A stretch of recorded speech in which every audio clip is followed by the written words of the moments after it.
Bonjour tout le monde. J'aimerais avoir votre attention, s'il vous plaît. Alors, je me présente pour ceux qui ne me connaissent pas. Je suis Diane Benoît, directrice des opérations à la PFF. Habituellement, vous avez Bernard Roy, que vous connaissez bien, qui est ici, mais il est à Montréal aujourd'hui. Il m'a demandé de le remplacer, ce que je fais avec grand plaisir. Alors, bienvenue aux gens qui sont en présentiel aujourd'hui. On est content de vous voir. C'est toujours préférable pour nos conférenciers d'avoir une certaine audience. On a aussi des gens en ligne. Merci aux gens d'être en ligne. On en a au-delà de 30 qui se sont inscrits là, à ce jour. J'aimerais remercier Manuvie, qui est le commanditaire principal des activités régionales de la PFF. Donc, merci Manuvie. Maintenant, sans plus tarder, je vais vous présenter nos deux conférenciers aujourd'hui. Donc, M. Guy Chabot, premier conférencier. Alors, M. Chabot, FCPA, est associé au service de fiscalité de la firme comptable Mallette. Il compte plus de 35 ans d'expérience en fiscalité. M. Chabot conseille ses clients en matière de réorganisation corporative, transfert d'entreprise, achat et vente d'entreprise et planification fiscale et financière. Très bon communicateur, M. Chabot anime divers cours et prononce régulièrement des conférences pour un auditoire varié, comme l'Ordre des CPA du Québec, l'Université Laval, les HEC et évidemment la PFF. Mentionnons que M. Chabot a siégé à plusieurs conseils d'administration d'organismes d'affaires philanthropiques ou professionnels où il occupait des fonctions de direction. Il est actuellement trésorier de la Fondation Michel Sarrazin et président du domaine Forgette de Charlevoix. De plus, il est membre de l'Ordre des CPA du Québec, de la PFF et de la Fondation canadienne en fiscalité. En 1998, le Comité régional des comptables agréés du Québec le nommait émérite. La même année, l'Ordre des comptables agréés du Québec lui décernait le titre de Fellow. Notre second conférencier, Jean Bernard. Alors, Jean est CPA, il est associé au service de fiscalité chez Mallette et pratique dans le domaine depuis 2007. Jean œuvre principalement en matière de réorganisation d'entreprises, de planification fiscale et financière et d'incorporation de professionnels.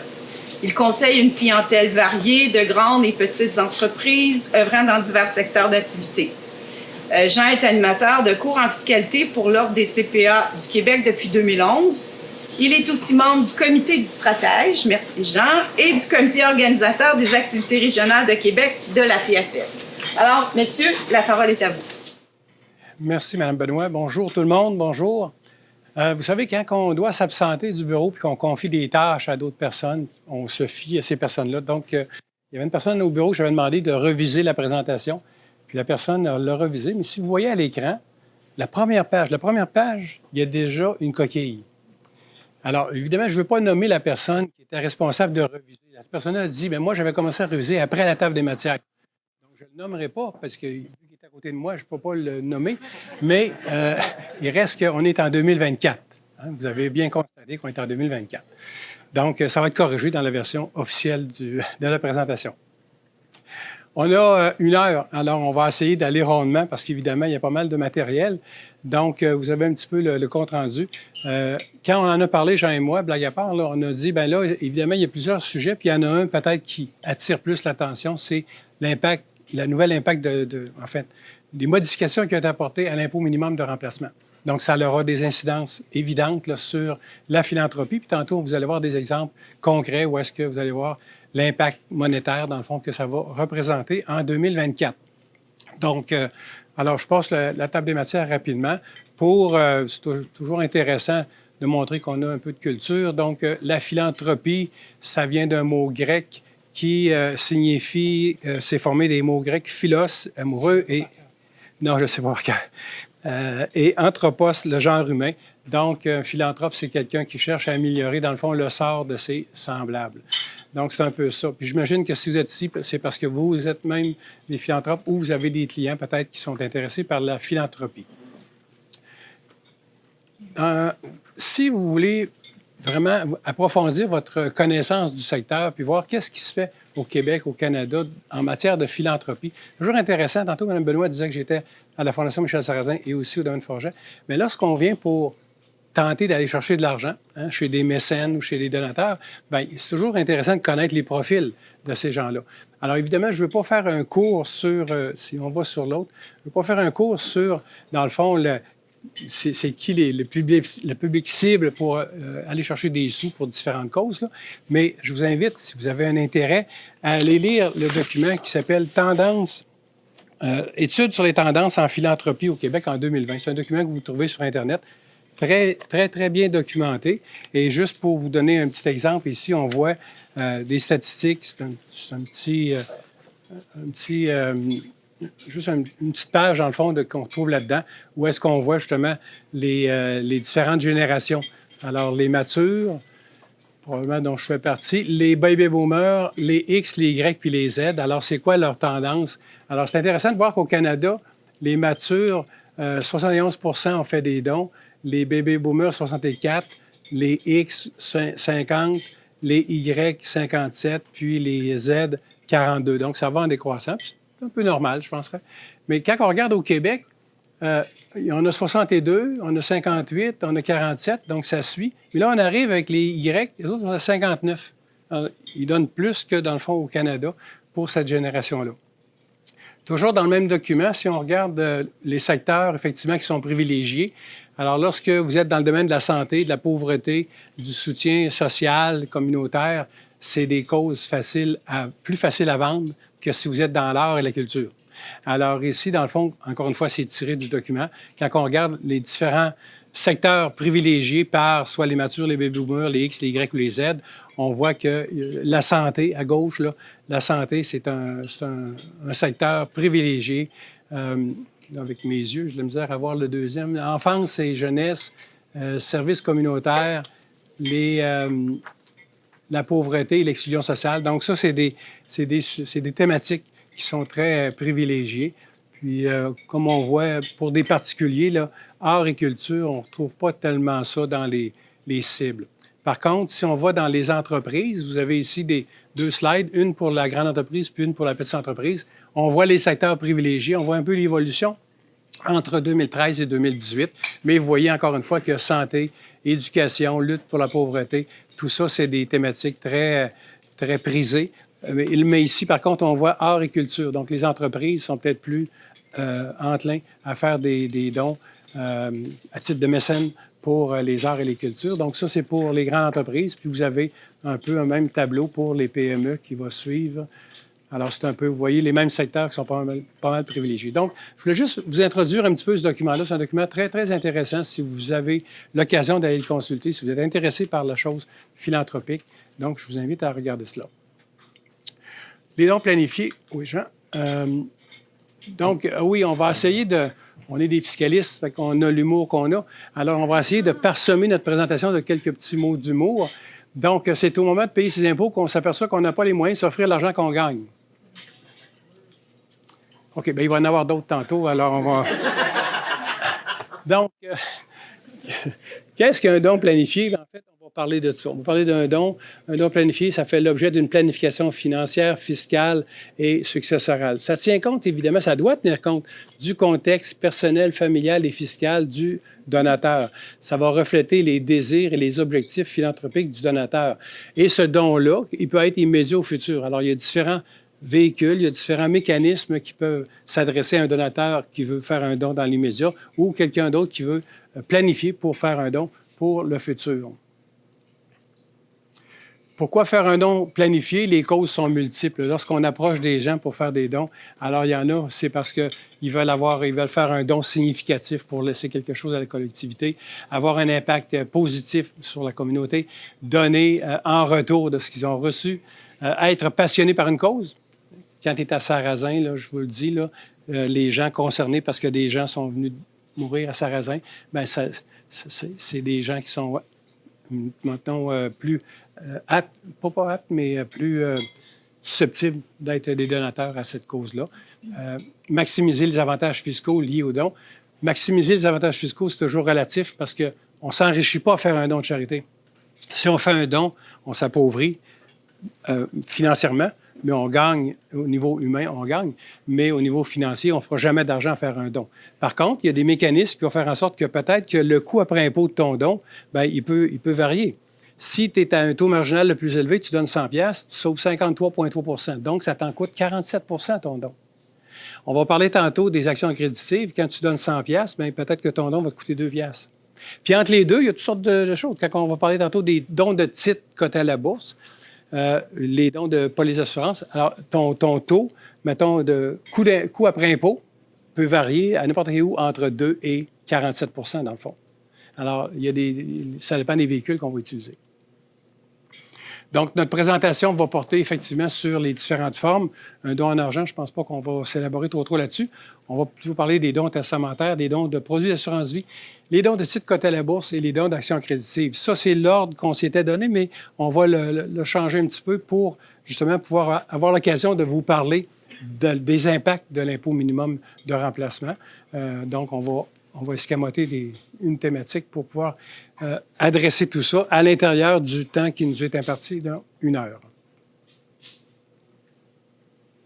Oui, la deuxième. Chaque fois que mon percepteur revenait, je payais un impôt sur le revenu. Il en reste d'autres. Oui.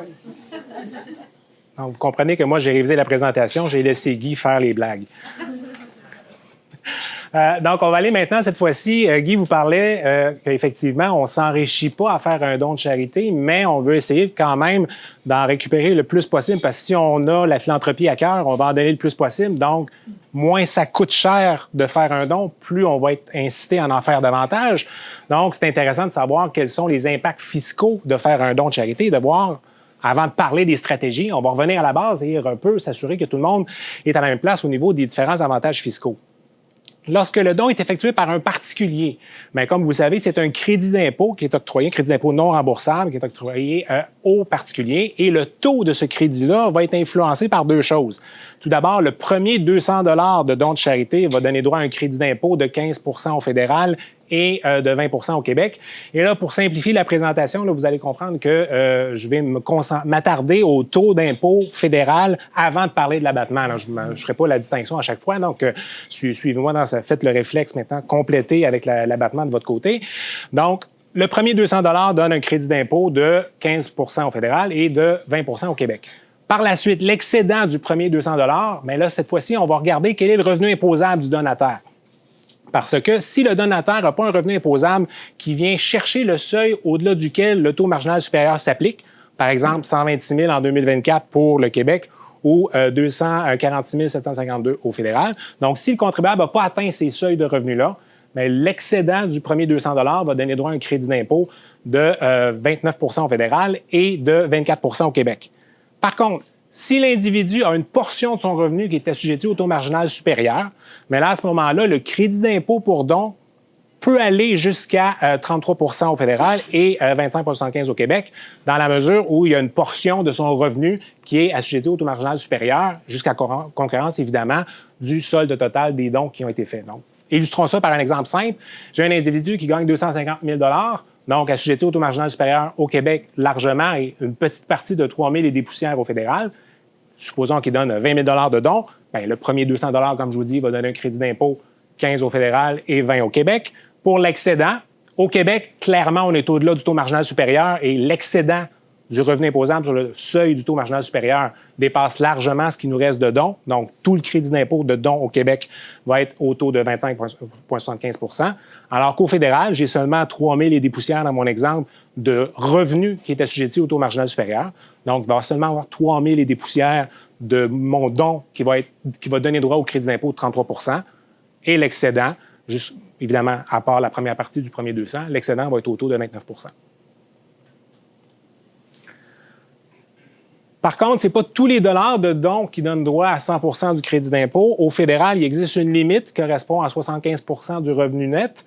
Et cette limite de 75 % du revenu net peut être bonifiée dans certains cas. Par exemple, lorsque on fait un don en immobilisation et qu'on a un gain en capital imposable ou une récupération d'amortissement, le seuil de 75 % du revenu net va être haussé de 25 % du gain en capital imposable et de la récupération d'amortissement. Dans un contexte, on va en reparler dans quelques instants, d'un don qui est fait au décès. Il n'y aura pas de limite au niveau du don, de la possibilité de prendre un don au niveau du revenu net au fédéral pour l'année du décès et l'année qui précède. Et les dons de biens culturels et de biens écosensibles n'auront eux aussi pas de limite au niveau, il n'y aura pas la limite de 75 du revenu net. Pour ce qui est du Québec, la question est encore plus simple. Il n'y a pas de limite. La notion de 75 du revenu net ne s'applique pas au Québec. S'il apparaît à un moment donné qu'on n'est pas en mesure de récupérer l'impôt pour un don à cause de la limite, ou parce que, je vous le disais tout à l'heure, le crédit d'impôt pour don, c'est un crédit d'impôt non remboursable, qui implique que ça prend des impôts pour pouvoir l'utiliser. Si on n'a pas d'impôt à payer, on ne peut pas utiliser le crédit d'impôt. Donc, si on est, et ça va être important de garder à l'esprit, ça va nous servir plus tard, cette donnée-là. Donc, si on n'est pas en mesure de récupérer la totalité du crédit d'impôt, le don de charité peut être reporté de façon prospective pour les 5 années qui suivent.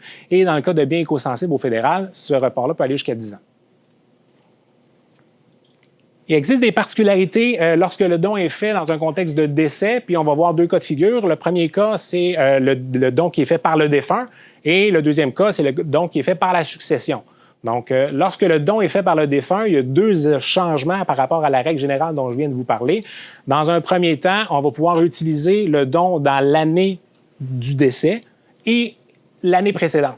Donc, on vient décloisonner la possibilité d'aller chercher les dons. Et comme je vous le disais tout à l'heure, la limite de 75 du revenu net au fédéral ne s'appliquera pas en contexte de décès. Donc, ça, c'est le cas des dons qui sont faits par le défunt. Dans le cas des dons qui sont faits par la succession, et là, l'acronyme, vous voyez à l'écran, le SAITP, qui est la succession assujettie à l'imposition au taux progressif, qui découle de la réforme au niveau du droit des successions. Pour tout le monde, c'est le premier 36 mois qui est ouvert de la succession au moment du décès, qui permet à la succession de continuer à être imposée au taux d'impôt progressif. Au-delà de cette période-là, comme vous savez, on retourne au 31 décembre et on retourne avec le taux marginal supérieur dès le premier dollar. Ce qu'on vient faire ici, c'est que le don qui est fait soit par testament ou qui est fait par l'application de la désignation des différents régimes enregistrés ou des polices d'assurance vie, ces dons-là vont être réputés avoir été faits par la succession assujettie au taux progressif. Là. Je vais parler de succession, ça va être plus simple. L'année où l'argent va être remis à l'organisme. Et évidemment, il faut que le bien qui va avoir servi à faire le don doit avoir été reçu par la succession en conséquence du décès et par suite du décès.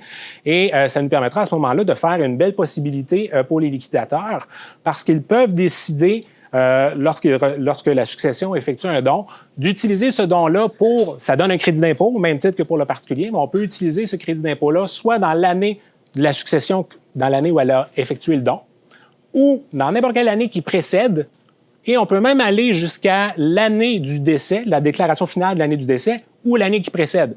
Donc, ça, c'est une possibilité qui est quand même intéressante pour les liquidateurs d'une succession qui est au niveau de l'utilisation du crédit d'impôt. Et on va même, je vous parlais tantôt que la SAITP, la succession assujettie au taux progressif, c'est une période de 36 mois, mais si elle conserve quand même sa nature de succession et qu'elle se qualifierait n'eût été de l'échéance du délai de 36 mois, bien, les dons qui sont faits dans le premier 60 mois depuis le décès peuvent également bénéficier de cette possibilité-là d'utiliser dans l'année en cours de la succession, dans les années qui précèdent, dans l'année du décès, dans la déclaration finale ou dans l'année qui précède. Pour ce qui est des dons qui sont faits par une société, c'est beaucoup plus simple au niveau de la mécanique. C'est une déduction qui est faite dans le calcul du revenu imposable. Donc, la valeur économique du don va être tributaire du taux d'impôt auquel les revenus de la société vont être assujettis. Donc, vous le voyez à l'écran, il y a cas de figure. Là, on ne les fera pas nécessairement les 4. Vous voyez bien qu'une société qui a du revenu d'entreprise et qui a droit à la DPE, le taux d'impôt est 12,2 %. Donc, on a une économie fiscale de 12,2 % par rapport à la donation. Et vous pouvez faire le même exercice pour les autres types de revenus. Ce qui nous amène à la question suivante. Dans le cas d'un entrepreneur qui a la possibilité, qui veut faire un don, il peut faire un don personnellement ou il peut peut-être utiliser l'argent qui est dans sa société de gestion pour faire le don. Qu'est-ce qui est mieux? Quelle est la meilleure approche? Est-ce que la meilleure approche, c'est de prendre l'argent dans la société ou de se verser un revenu et ensuite faire le don? La réflexion qui nous amène à prendre cette question-là, c'est une réflexion qui est quand même un peu similaire à n'importe quelle autre dépense qui est faite dans un volet corporatif. On va comparer les taux d'imposition et les attributs fiscaux de la société et de l'individu. Et pour le visualiser, on va faire un exemple ensemble. On a M. Simard ici qui veut faire un don de 10 000 $ et l'argent pour pouvoir faire ce don-là, il est dans sa société. Et là, on vous donne les paramètres suivants là, pour vous aider à faire la réflexion. La société a des revenus en excédent de la DPE, donc est taxée au gros taux. Et M. Simard est déjà imposé au taux marginal supérieur. Et si jamais il y avait un dividende qui est versé par la société, le dividende sera un dividende déterminé, assujetti au taux de 40 %. Donc, quelle est la meilleure approche? Bien, comme je vous dis, c'est de façon bête et méchante. On va regarder quel est l'avantage fiscal dans un cas comme dans l'autre. Donc, dans le scénario de gauche, vous voyez si l'argent dans la société, le don est fait par la société. Donc, j'ai un don de 10 000 $. J'ai une économie fiscale. On disait tantôt que la société, elle était taxée, elle avait des revenus qui n'étaient pas assujettis à la DPE, donc 26,5 % d'impôt, économie de 2 650 $, ce qui nous fait un coût net après impôt pour le don de 7 350 $. A contrario, si la société prend le même 10 000 $, verse un dividende à l'individu, dividende déterminé dont on parlait tout à l'heure, et que l'individu ensuite prend ce 10 000 $-là qui découle du dividende et fait son don à l'organisme, mais à ce moment-là, on va se retrouver d'une part à avoir une imposition de 4 000 $ à l'égard du dividende qui va être reçu par la société de gestion, mais en contrario, on va avoir quand même un crédit d'impôt de 5 300 pour le don de charité qui est fait parce qu'on a, je vous le disais, on est un individu qui est taxé au taux marginal supérieur. Donc, on va avoir accès au plein taux. Donc, on compare les deux, on se retrouve qu'on a un coût net de 8 670. On peut faire le même exercice avec une société, une PME qui est assujettie à la DPE, mais vous arriverez à la même chose. Ce qu'on vient comparer, c'est quelle est l'économie fiscale du don dans le cadre de la société. Ici, on a 26,5 %, alors qu'on va le comparer avec l'économie fiscale pour l'individu qui n'a pas l'argent dans ses poches, donc il a nécessairement un revenu à avoir au début, donc 40 % d'impôt, crédit d'impôt de 53,3 %, donc ultimement, ça a coûté 13,3 %. Donc, c'est ce qu'on vient faire comme comparaison. Donc, dans ce cas-là, clairement, c'est le don corporatif qui va être l'approche à utiliser dans ce contexte-là. Vous comprenez bien évidemment que c'est un scénario qui est un cas unique, c'est un cas d'espèce. Chaque cas va avoir un résultat différent parce qu'on peut se retrouver une société qui n'aura pas le même taux d'impôt, on peut se retrouver avec un contribuable qui n'aura pas le même revenu, donc pas nécessairement le même taux d'impôt. L'argent, si elle est déjà dans les poches du contribuable, on n'a pas besoin de verser un salaire de plus ou un dividende de plus. Non, on n'a pas besoin de faire cet exercice-là. Et aussi, on peut avoir une société qui a d'autres attributs fiscaux. Par exemple, si pour faire le don personnel, on verse un dividende et la société récupère l'IMRTD en le faisant, mais là, ça vient de réduire de beaucoup le coût net d'impôt du don. Donc, ça peut peut-être des fois faire pivoter la décision vers un don personnel dans ce contexte-là. Donc, évidemment, une recommandation, comme je vous dis, chaque cas est un cas d'espèce. On vous recommande pour les dons importants et qu'il y a une réflexion qui s'impose, de peut-être consulter un fiscaliste à ce moment-là pour faire le bon choix à cet égard-là. C'était un peu la prémisse, la table est mise là, pour maintenant discuter plus de stratégies, comme Guy vous le disait. Là, il y a différentes stratégies qu'on va regarder ensemble. Avant de parler de l'impôt minimum, il y a deux stratégies qui ont une influence directe, ou plutôt qui vont être influencées directement par les changements de l'impôt minimum. Donc, on va commencer par les présenter. Il y a tout d'abord le don de titres cotés en bourse. La chose la plus difficile à comprendre au monde, c'est l'impôt sur le revenu. Je pense, Mme Benoît, qu'on va les enlever, ces blagues-là, parce qu'ils n'ont pas l'air à... À qui s'adresse un don de titre coté? Parce que depuis tantôt, on parle de don en argent. Évidemment, c'est simple à manipuler et à comprendre, un don en argent. Un don de titre coté, ça s'adresse davantage aux gens qui ont un portefeuille de placement qui n'est évidemment pas enregistré. Donc, hors REER, hors CELI, hors REE, CELIAP, et ainsi de suite. Et ce portefeuille-là, l'individu veut quand même faire un don. Il y a deux options. Il y a la possibilité de liquider son placement, de payer ses impôts puis de faire son don, ou de tout simplement donner le titre. Donc, ça prend quelqu'un qui a un portefeuille d'actions, comme je vous disais, sur lequel il y a un gain latent significatif et qui souhaite faire un don substantiel et conserver ses liquidités pour son patrimoine personnel. La mécanique de don de titres cotés en bourse va avoir deux changements par rapport à la méthode, pas la méthode, mais à la règle générale que je vous illustrais tout à l'heure. Dans un premier temps, comme vous le savez, quand j'ai un gain en capital, ben, je dois payer des impôts. Donc, lorsque j'ai un titre que j'ai payé 100 $ et que je le vends 150 $, ben, l'excédent, le 50 $, c'est un gain en capital qui est imposable. Quand on se qualifie de don de titre coté, le taux d'inclusion du gain en capital, dans mon exemple de 100-150 $, normalement, un gain en capital normal, le taux d'inclusion, c'est 50 %. Mais dans un contexte de don de titre coté, le taux d'inclusion va être de 0 %. Donc ça a l'avantage que si le don est fait par un particulier, d'éliminer complètement l'impôt qui est rattaché au don du titre, au gain en capital découlant du titre. Et si le don est fait par la corporation, bien, comme vous le savez, la portion non imposable du gain en capital vient s'ajouter au compte de dividende en capital qui permet à la société de verser un dividende sans impôt à l'actionnaire.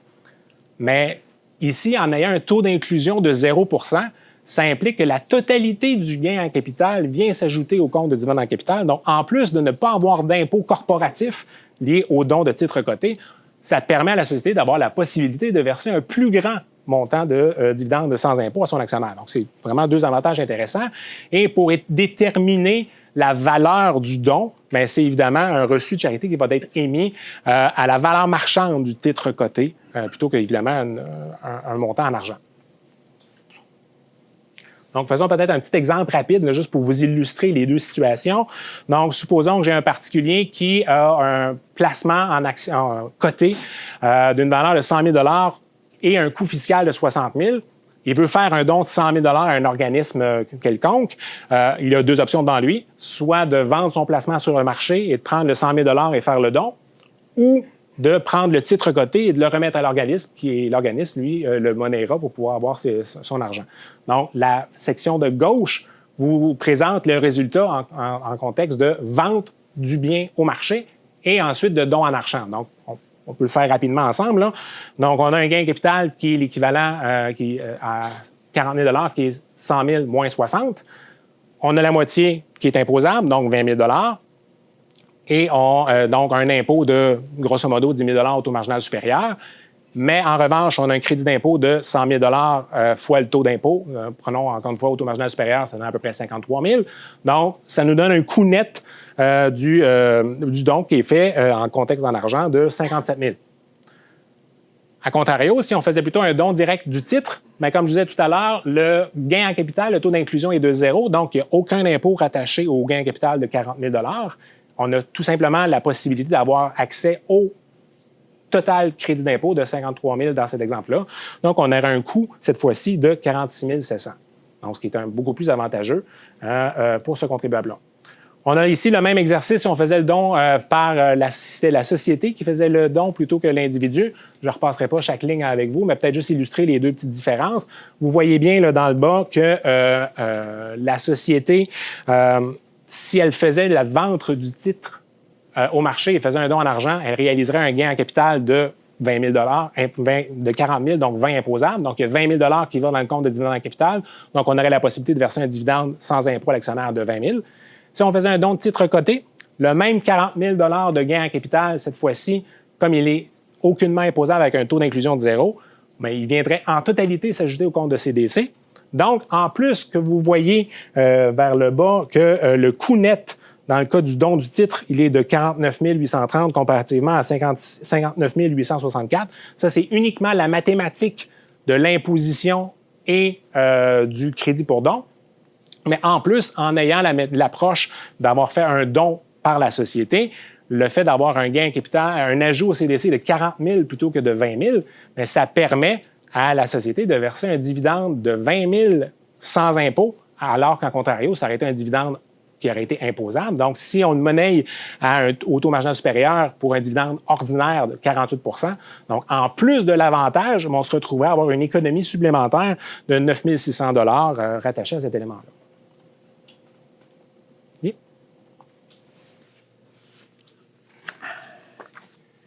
Don d'actions accréditives. Ça fait parler beaucoup. Il y a des positions très, très écartées par rapport aux accréditives. Est-ce que c'est bon? Est-ce que c'est pas bon? Jean vient de parler des dons de titres cotés à la bourse. Donc, le législateur, par ça, il a voulu favoriser les dons de titres cotés à la bourse pour des œuvres de bienfaisance. Donc, d'aider, dans le fond, les organismes de bienfaisance avec une mesure fiscale qui est ça. Les accréditifs pris isolément, c'est pour, évidemment, aider les entreprises minières, pétrolières, gazières à faire des travaux d'exploration et d'avoir une aide du public et de venir réduire le montant brut de l'aide par, justement, les économies d'impôt qui sont rattachées aux accréditifs. Les dons de charité, quand tu fais un don de charité, tu as un crédit d'impôt ou une déduction, c'est une compagnie, c'est pour aider à la philanthropie.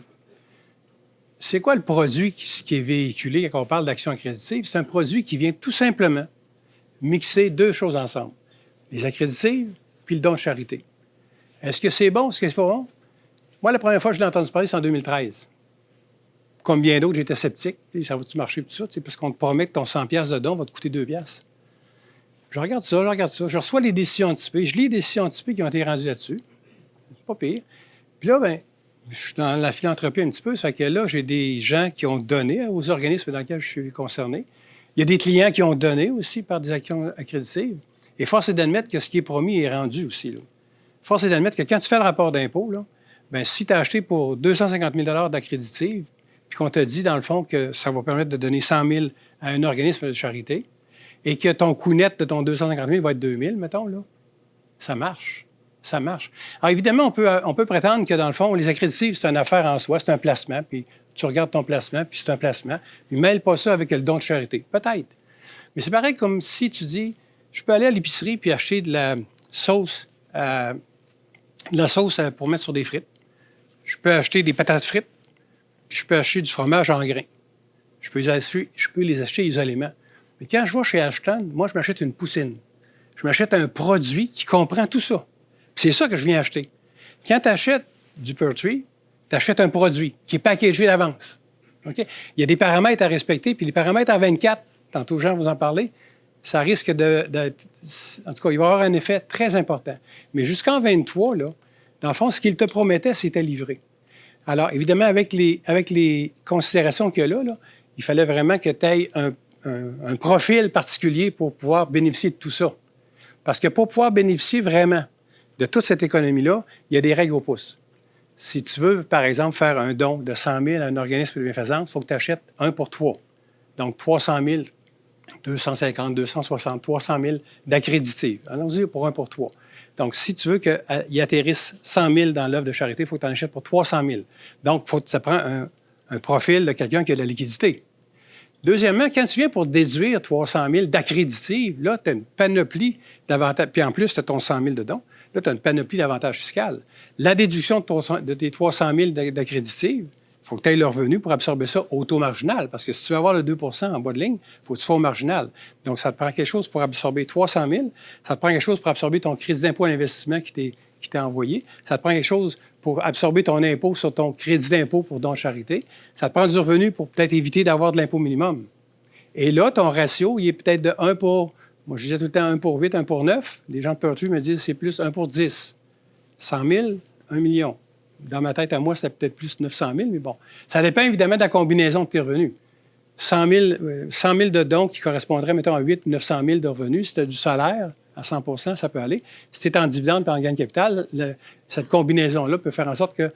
Alors, quand on a quelqu'un qui veut faire un don Pertree, il faut regarder, dans le fond, son profil. Il faut regarder son revenu. Il faut regarder son taux d'imposition. Il faut regarder les liquidités qui est disponible parce que quand il met 300 000 là-dedans, son payback va venir là, en avril prochain.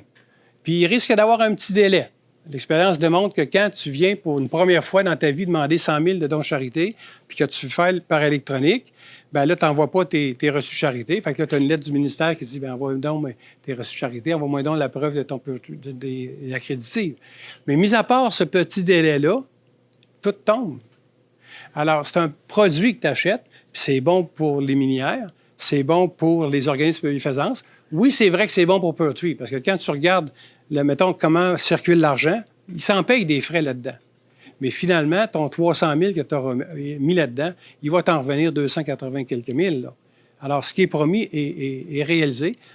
Ça donne de l'argent dans l'économie pour les minières pétrolières, gazières. Ça donne de l'argent pour les organismes de bienfaisance. Moi, personnellement, là, évidemment, vous allez me dire, tu es concerné parce que je travaille dans des organismes de bienfaisance qui en bénéficient de ça. Là. Et je ne travaille pas pour partout, je n'ai pas de commission des autres. Là.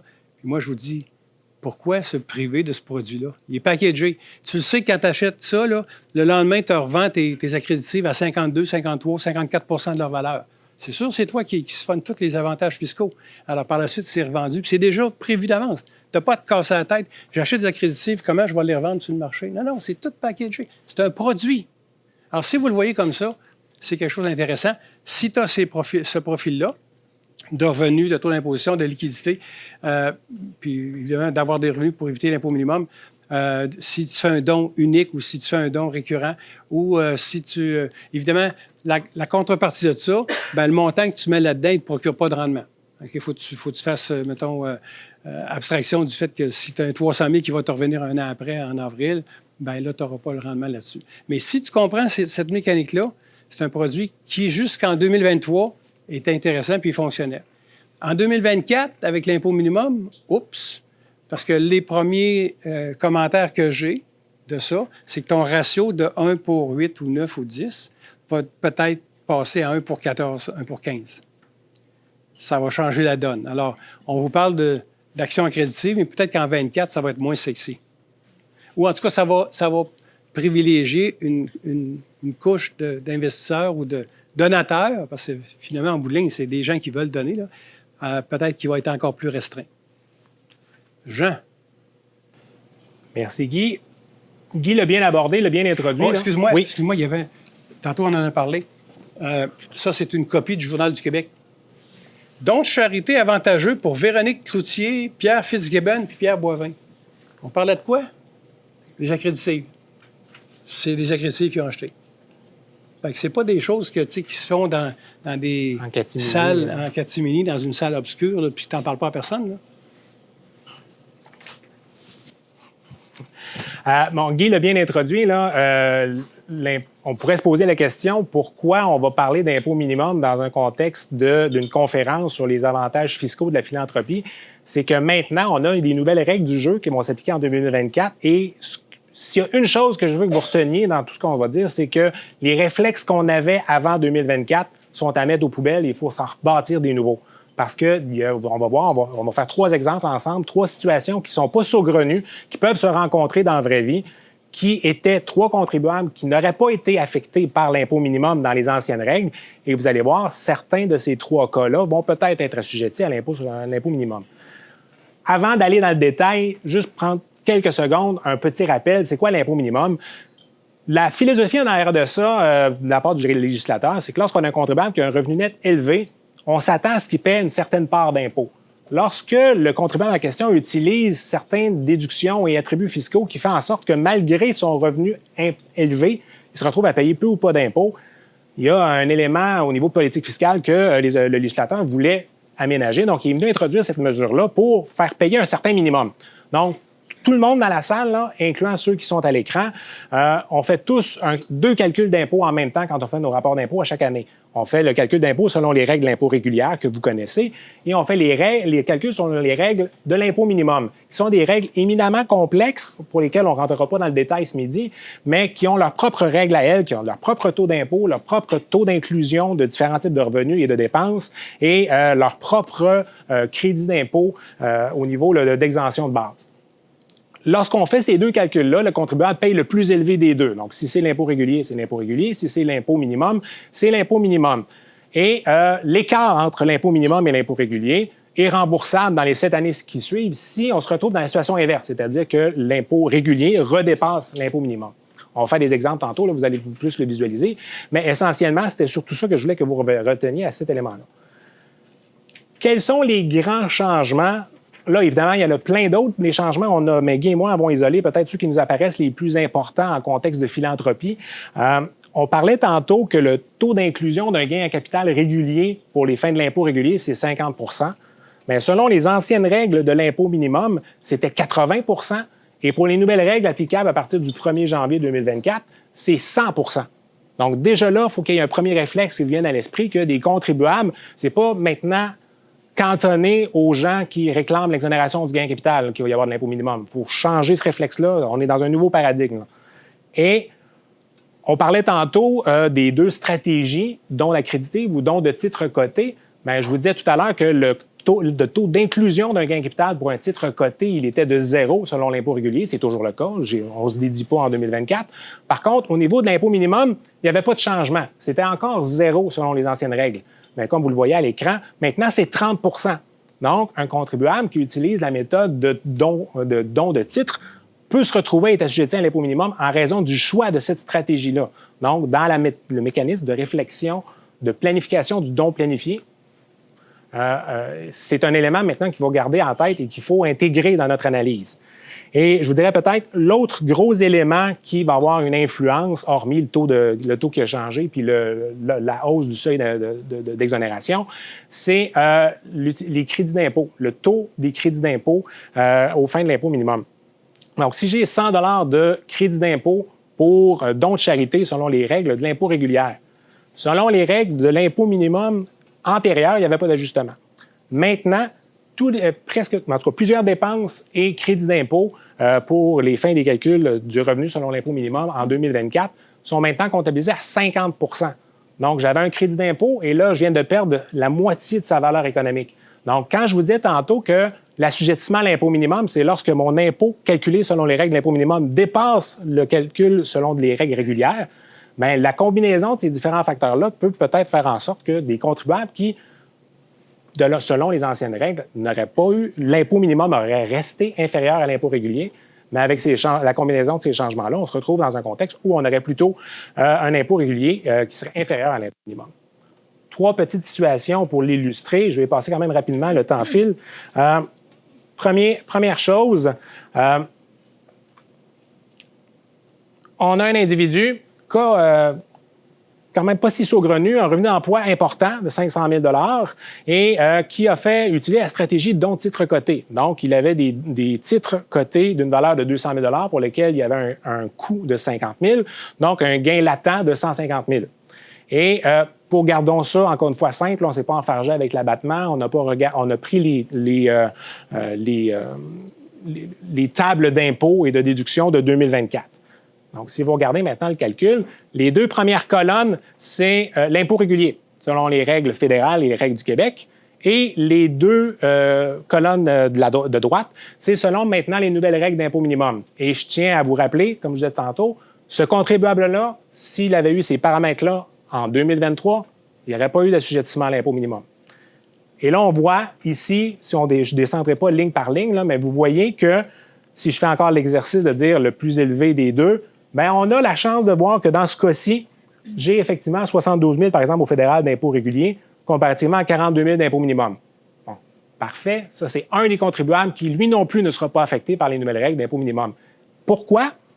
Bien, son impôt régulier découlant de son salaire est, entre guillemets, tellement important que la baisse des avantages fiscaux pour les calculs de l'impôt minimum, de la don de titre coté et de la réduction du crédit d'impôt ne vient pas contrebalancer. Donc, même si on faisait l'exercice de l'assujettissement à l'impôt minimum selon les anciens calculs, peut-être qu'on aurait tombé à 30 000 ou je n'ai pas fait l'exercice, on serait moins que ces 2 valeurs-là, mais la hausse ne vient quand même pas compenser le fait que l'impôt régulier, dans ce contexte-là, est plus élevé. Donc, lui, ce cas-là, ce contribuable-là, ne sera pas influencé par les changements de l'impôt minimum. Puis vous notez quand même l'abattement qui est passé à 173 215 au fédéral, puis 175 000 tout à fait. Québec, là. Donc, situation 2. Là, on est encore dans les mêmes zones en termes de revenus, mais on voit que la composition du revenu change. Donc, on a 250 000 de revenus d'emploi, 300 000 de dividendes déterminés, et encore une fois, un don de titre coté, mais cette fois-ci, on en a donné un peu plus. Donc, on a un 250 000, la différence entre 300 000 et 50 000, de gain en capital qui est visé par les règles sur les titres cotés. Donc, encore une fois, pour faire les comparaisons, là, on se retrouve ici avec la même prémisse, donc on prend les chiffres de 2024. Donc, là, on voit ici qu'on a ajouté le 75 000 pour l'assujettissement du 30 % des titres cotés. Mais là, on voit qu'un dividende n'est pas calculé de la même façon pour les fins de l'impôt régulier que pour les fins de l'impôt minimum. Donc, on voit qu'il y a une majoration et un crédit d'impôt pour l'impôt régulier, alors qu'il n'y a pas de majoration et pas de crédit d'impôt pour l'impôt minimum. là, quand on vient introduire l'assujettissement plutôt, pas l'assujettissement, mais l'augmentation du taux d'inclusion des titres cotés pour les fins de calcul de l'impôt minimum et de la réduction du crédit d'impôt pour dons de charité pour les fins de calcul de l'impôt minimum, on se retrouve ici que l'impôt régulier sera à 30 000, j'arrondis, alors que l'impôt, selon les règles de l'impôt minimum, on sera à 40 000. Donc, je n'ai pas quelqu'un qui a vendu ses actions qui a réalisé l'exonération du gain capital ici. J'ai tout simplement quelqu'un qui a un revenu et qui s'est versé un dividende important. C'est une situation qui est relativement courante, qu'on peut rencontrer dans notre clientèle et qui a fait un choix d'une stratégie tout à fait légitime et logique de faire un don de titre coté, mais qui se retrouve dans cette situation-là avec les nouvelles règles d'impôt minimum à être assujetti pour un 10 000 grosso modo, au fédéral et au Québec d'impôt minimum. Donc ça, quand je vous dis qu'il faut changer nos réflexes, c'est un élément qui est important parce que j'insiste, selon les règles pré-2024, ce contribuable-là n'aurait pas été assujetti à l'impôt minimum. Donc ça, c'est un élément qui est quand même important. Et peut-être le dernier exemple qu'on va faire ensemble, encore une fois, la même chose, un changement au niveau de la répartition du type de revenu. Je n'ai pas de revenu d'emploi, j'ai un gain en capital de titre, peu importe le titre, de 500 000. J'ai des dividendes ordinaires de 300 000. Et en plus, j'ai la stratégie de don de titre coté là, qui donne d'un gain latent de 250 000. Et là, cette fois-ci, il y a une bonne application de l'impôt minimum. Vous voyez déjà, si vous allez à la ligne, là, il y a dans toute une pratique près de 100 000 d'assujettissement à l'impôt minimum dans cette situation-là. Parce que là, encore une fois, je reviens à ce que je vous disais tantôt, on se retrouve que la composition des revenus de ce contribuable-là donne accès à certains avantages fiscaux qui sont tout à fait légitimes dans la loi, qui est le taux d'inclusion de gain capital qui est plus petit que le revenu d'emploi et la mécanique de majoration et crédit d'impôt pour dividendes. Ils sont tout à fait légitimes, mais ça fait en sorte que l'impôt régulier est réduit de beaucoup. Et là, quand on vient appliquer les nouvelles règles de l'impôt minimum de 2024, bien là, on se retrouve qu'il y a un assujettissement significatif à l'impôt minimum pour ce contribuable-là. Donc, ce qui nous amène maintenant dans notre stratégie qu'il va falloir réfléchir à récupérer cet impôt minimum-là dans les 7 années qui suivent. Donc, si on a un individu qui a toujours année après année, grosso modo, les mêmes revenus, bien, peut-être qu'il va avoir une difficulté à récupérer éventuellement cet impôt minimum. Donc, s'il y a un élément, comme je vous disais, que je veux que vous reteniez, ce contribuable-là aussi n'aurait pas été assujetti à l'impôt minimum selon les règles de 2023. Donc, il faut vraiment changer notre approche et nos réflexes par rapport à l'impôt minimum.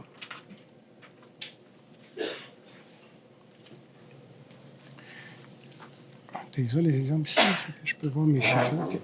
Oui. Alors, don de police d'assurance vie. Donc, essentiellement, on va parler. Vous avez vu la blague? C'est pour ça que vous. Elle était bonne, celle-là? Elle représente la. Je vais la représenter. Ben oui. Ah, oui, il y a une bonne. Je ne sais pas s'il y a des gens des compagnies d'assurance dans la salle. J'espère que non. Donc, c'est la première drôle? Ah. C'est pas la première drôle, c'est la plus drôle. OK, merci. Merci. Il y a un beau crescendo. Oui, c'est ça. Donc, pour les polices d'assurance vie, évidemment, il y a différentes formes de faire un don via une police d'assurance vie. On en a ici sorti 3. Là. Alors, dans le fond, on peut faire le don d'un nouveau contrat d'assurance vie. On peut faire le don d'un contrat existant ou on peut effectivement donner le produit de l'assurance vie suite à un décès. Autrement dit, c'est le produit qui est cédé au décès. Donc, le don d'un nouveau contrat, alors par exemple, un organisme de charité vous dit, bien, regarde, on pourrait prendre une police d'assurance vie sur ta vie. La fondation ou l'organisme de bienfaisance va être titulaire et bénéficiaire de la police. Alors, c'est elle qui est bénéficiaire et toi, tu t'engages à payer les primes, dans le fond. Alors, lorsqu'on fait ça comme ça, bien évidemment, moi, mon don de charité, c'est de payer les primes pour un bien qui appartient à la Fondation. La police, elle est propriété de la Fondation ou de l'organisme de bienfaisance, et moi, je paye les primes. Alors, par exemple, on va voir ça sur des contrats. Par exemple, on prend une police dont on va libérer les primes au bout de 10 ans. Alors, pendant 10 ans, je paye les primes. Au bout de 10 ans, elle est libérée, et le bénéficiaire de la police, donc, demeure la Fondation. Évidemment, au décès, la police, le produit de la police rentre dans la fondation, puis là, je n'ai pas un reçu de charité pour ça. J'ai eu mon reçu de charité pour le don pour les primes. Donc, vous avez ici un petit exemple très simple. Jean qui est a 60 ans, non-fumeur, en bonne santé. Il décide de souscrire à une nouvelle police d'assurance vie de 50 000 payable sur 10 ans. Alors, ses primes, c'est 2 600 $ par année. Donc, à chaque année, il paye les primes 2 600 $. Il y a un crédit d'impôt de ça, mettons-le à 50 %, donc il sauve 1 300 $. Et pendant 10 ans, il va payer ça. Donc, il aura payé 13 000 $ pour, finalement, à son décès, laisser 50 000 à la fondation en question. Donc, vous voyez, quand on parlait tantôt du coût après impôt, là, tantôt, je vous disais, ça peut varier n'importe où entre 2 et 47 bien là, voyez-vous, ici, ça coûte finalement 13 sur 50, 26 Alors, ça, c'est une forme de don d'une police d'assurance vie. Le deuxième, le don d'un contrat existant. Alors là, j'ai une police d'assurance vie qui peut-être est moins utile pour moi et je songe, par exemple, à y mettre fin. Bien, peut-être qu'au lieu d'y mettre fin, je pourrais la céder, dans le fond, cette police-là, à l'organisme de bienfaisance en question. Alors là, on va faire évaluer la police et j'aurai un reçu de charité pour la valeur marchande de cette police-là. OK? Donc, l'illustration ici, je fais le don d'une police d'assurance vie, on est rendu là. Sa JVM est à 100 000. Donc, un actuaire évalue la police d'assurance vie parce que c'est une vieille police que j'ai prise il y a plusieurs années. Mes primes sont basses. Si je la reprenais aujourd'hui, mes primes seraient hautes. On actualise la différence, ça donne une valeur marchande. Alors ça, j'ai mon reçu de charité de l'œuvre de l'organisme pour la valeur marchande. Par la suite, je peux m'entendre avec elle, la fondation ou l'organisme, pour payer les primes. Alors, à ce moment-là, je pourrais payer les primes et c'est l'exemple ici qu'on fait. Alors, je donne une police à la Fondation, par exemple, qui a une valeur marchande de 100 000. J'ai donc un crédit d'impôt sur 100 000, ce qui me donne 50 000 de crédit d'impôt. Je me suis engagé, moralement ou par contrat, à payer les primes de 4 000 par année. Donc, à chaque année, dans le fond, ça me coûte 2 000 net après impôt. Fait qu'en bout de ligne, je pourrais payer pendant 25 ans la police avant de rentrer dans le crédit d'impôt qui m'est accordé. Le jour 1, je reçois un crédit d'impôt de 50 000, puis à chaque année, net d'impôt, ça me coûte 2 000. Fait que je pourrais m'amuser à débourser, à être encore vivant pendant 25 ans, puis dans le fond, je vais toujours être gagnant. Alors, voyez-vous, ça, c'est une autre façon de faire un don d'une police d'assurance vie. La dernière façon qu'on expose, désignation du donateur reconnu comme bénéficiaire de la police. Alors là, j'ai une police et je désigne, dans le fond, la fondation ou l'organisme de bienfaisance comme étant le bénéficiaire de ma police à mon décès. Alors, à ce moment-là, la succession reçoit un reçu de charité pour le montant du capital d'essai qui va être remis à la Fondation. On ne reçoit pas de reçu officiel de la Fondation ou de l'organisme de bienfaisance pour les primes que je paye. Parce que, dans le fond, c'est une police que j'ai. Je suis titulaire de police. La seule chose, c'est que j'ai nommé comme bénéficiaire l'œuvre de bienfaisance. Alors, je paye des primes. C'est à mes frais, si on veut. Et le jour où je décède, le produit de la police est remis par la succession à la Fondation et je reçois le don de charité, le crédit d'impôt pour ça. Donc, dans l'illustration, Louise détient une police d'assurance vie de 100 000 payable sa vie durant. Sa situation a changé. Elle prévoit à son décès un revenu imposable de 140 000 et Louise décide donc de nommer, mettons, la Fondation bénéficiaire de la police.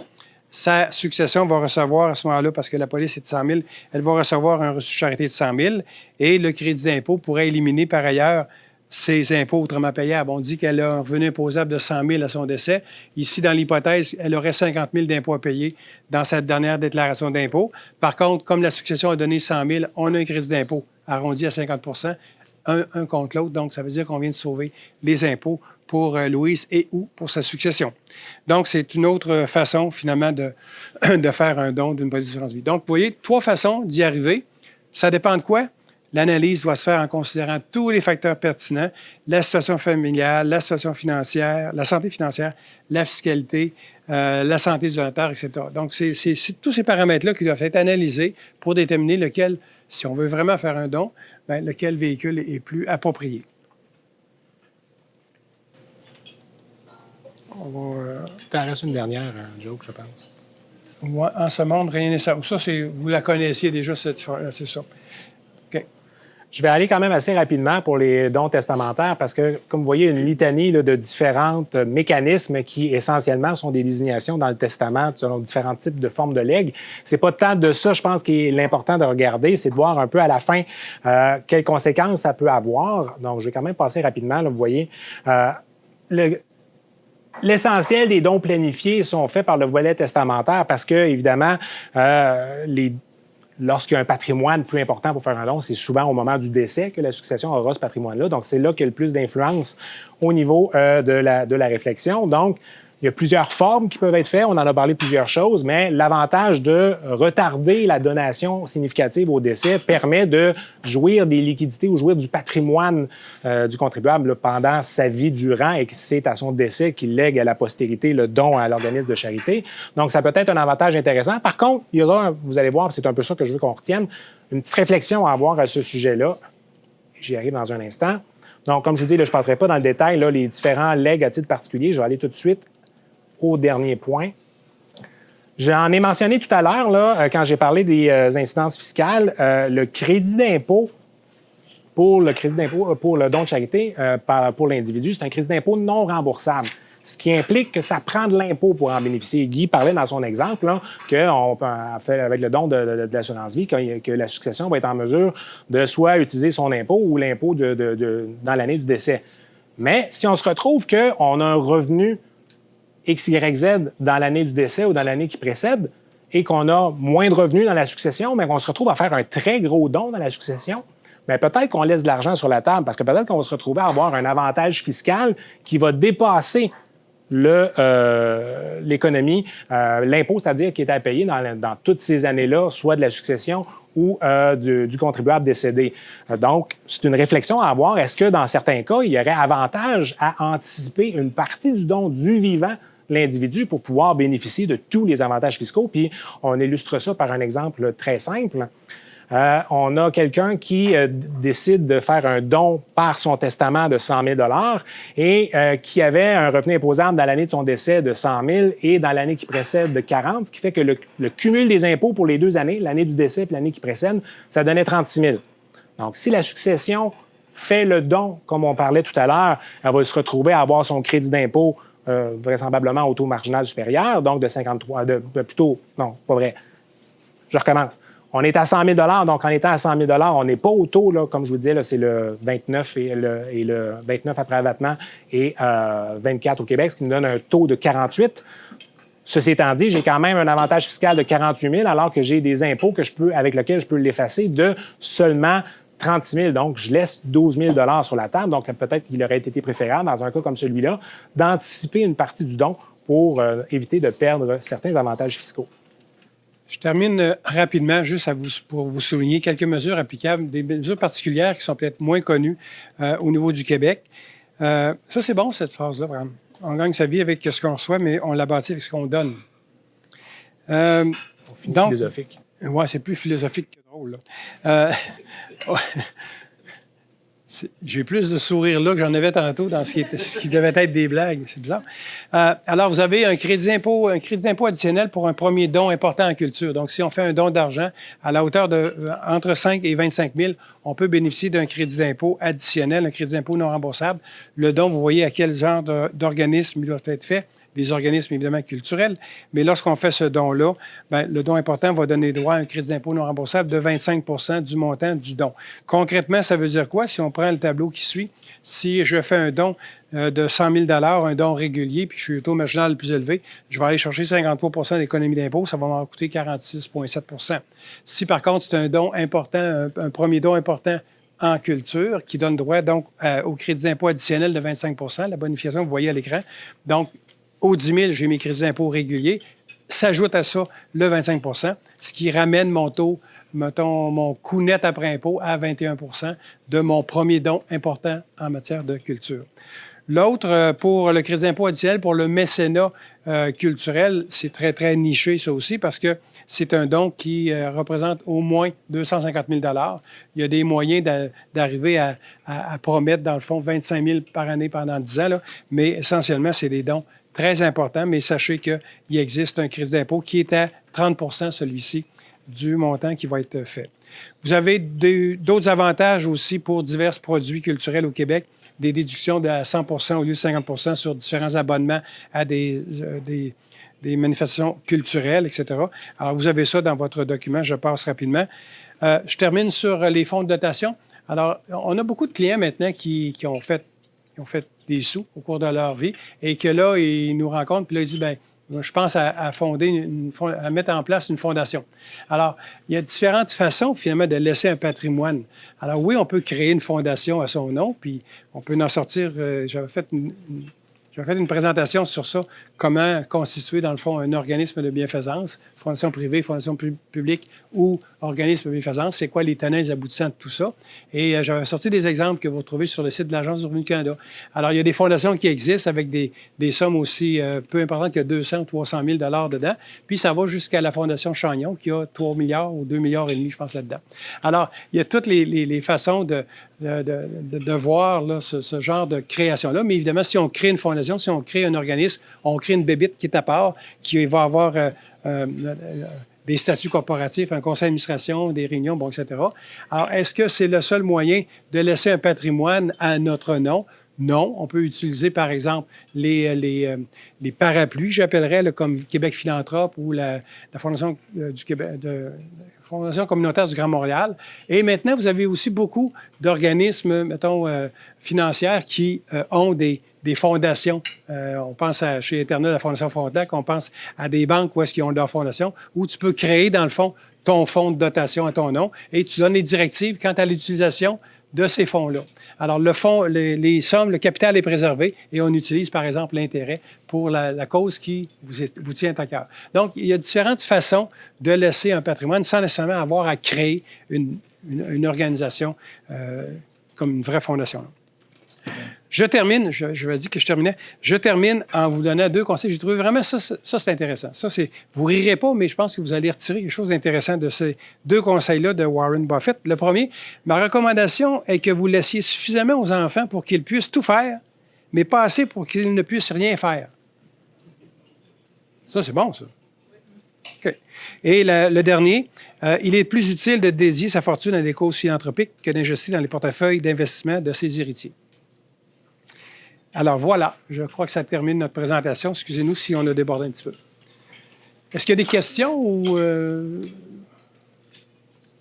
Non, vous voulez manger vos frites, hein? D'accord, parfait.